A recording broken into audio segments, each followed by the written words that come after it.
भारत पाकिस्तान युद्ध से जुड़ी ये बड़ी खबर आपको बता रहे हैं। लगातार वार से जुड़ी ब्रेकिंग, आतंक को मिट्टी में मिला देंगे। प्रधानमंत्री नरेंद्र मोदी की एक कमिटमेंट। पीएम से मिले रक्षा मंत्री।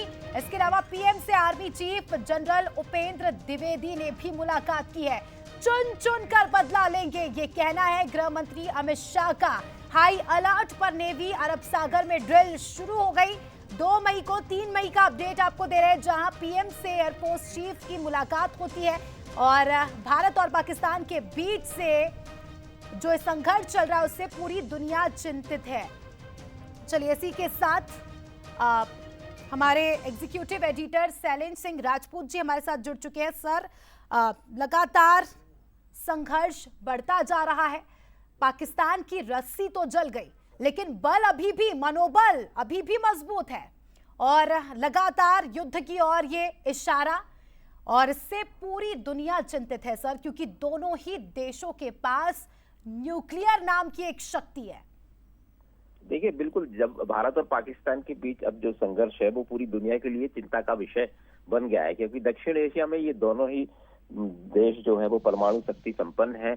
इसलिए दुनिया का चिंतित होना लाजमी है अस्मिता, क्योंकि अब देखिए यूएन और अमेरिका भी इंटरफेयर करेंगे। हालांकि जो खबरें हैं उसने, जो अमेरिका की तरफ से बयान आया है उसने अपने आप को अलग रखा है इस मुद्दे से, लेकिन ये सिर्फ दिखाने के लिए कूटनीतिक रूप से निश्चित रूप से प्रयास किए जा रहे होंगे। और जो डिफेंस की अगर हम टर्मिनोलॉजी में समझे तो इसको एस्केलेशन, यानी कोई भी जो युद्ध है या जो संघर्ष है या उसके चरण होते हैं, उसको एस्केलेशन यानी किसी चीज को बढ़ाते जाना धीरे धीरे।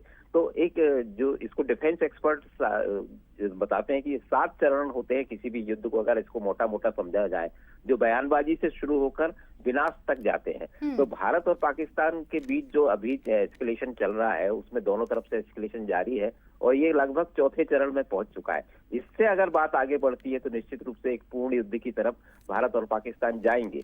कल रात जो हुआ भारत और पाकिस्तान के बीच जिस तरह से, क्योंकि उसके एक दिन पहले भारत ने जो हमले बोले थे वो आतंकवादी ठिकानों पर थे और भारत ने कहा था कि वो आतंकवादियों के खिलाफ ये लड़ाई है, पाकिस्तान के खिलाफ ये लड़ाई नहीं है।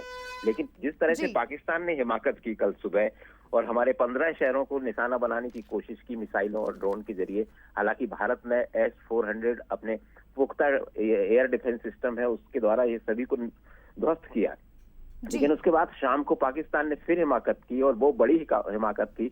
उसने राजस्थान की बॉर्डर से लेकर जम्मू कश्मीर की बॉर्डर तक ड्रोन और मिसाइलों से हमले बोले और पाकिस्तान की एयर फोर्स ने हमारी बॉर्डर को क्रॉस किया। तो ये सीधे सीधे उकसावे वाली बात थी और भारत के ऊपर युद्ध थोपने वाली बात थी और जवाब में भारत ने तगड़ा पलटवार किया।